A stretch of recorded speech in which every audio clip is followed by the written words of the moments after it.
আপনারা যদি রেস্টুরেন্টের মতো এরকম সুস্বাদু তেলাপিয়া মাছের বারবিকিউ খেতে চান তাহলে আমার ভিডিওটি অবশ্যই ফলো করবেন সবসময়।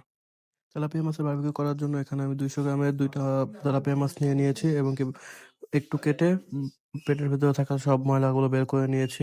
এখন আমি মাছের গায়ে কিছু ছুরি দিয়ে পোঁচ দিয়ে নিচ্ছি যেন ভিতরে পর্যন্ত মশলাগুলো ভালোভাবে যায়। আর পেটের এখানে আমি একটু ফাঁকা করে ময়লাগুলো আরো ভালো করে বের করে নিচ্ছি এবং ধোয়ার সময় যেন ভালোভাবে পরিষ্কার করা যায় এই কারণে আমি পেটের ময়লাগুলো বের করে নিচ্ছি। এখন আমি ম্যারিনেশন করবো মাছ দুটোকে।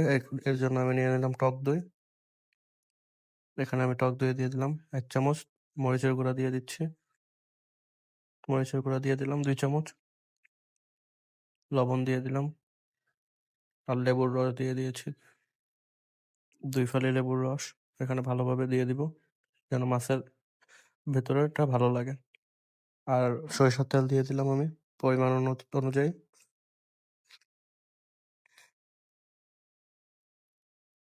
তারপরে দিয়ে দিচ্ছি হলো কাবাবের মিক্স মসলা। এখানে এই একটা মসলার ভিতরে সব কাবাবের সব মসলাগুলোই আছে। এই কারণে আর এক্সট্রা করে আর কোনো মসলা দেওয়া লাগে না।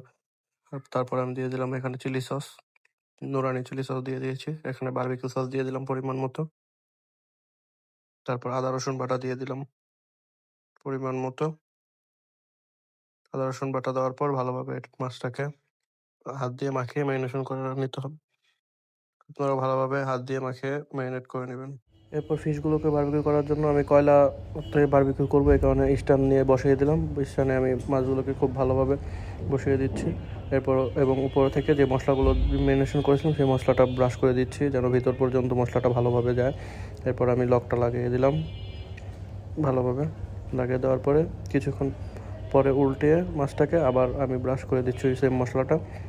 তারপর আমি এবার সরিষার তেল, এখানে সরিষার তেল মশলার সাথে মাখিয়ে নিয়ে আবার উপর থেকে দিয়ে দিচ্ছি ব্রাশ করে যেন ভিতরে ড্রাই না হয়ে যায়, একবারে জুসি থাকে যেন ভিতরে।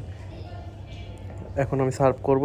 এখানে সার্ভ করার জন্য আমি প্লেটটাকে আগে থেকে সাজিয়ে নিয়েছিলাম এবং মাছটাকে খুব সুন্দরভাবে আমি ঠিকঠাক করে নিয়ে লেবু দিয়ে গার্নিশ করে নিচ্ছি। আর আমি সার্ভ করছি সালাদ দিয়ে। এই সালাদটা অনেক মজাই লাগে মাছের সাথে খেতে। এরপর আমি চাট মশলা ছিটিয়ে দিলাম।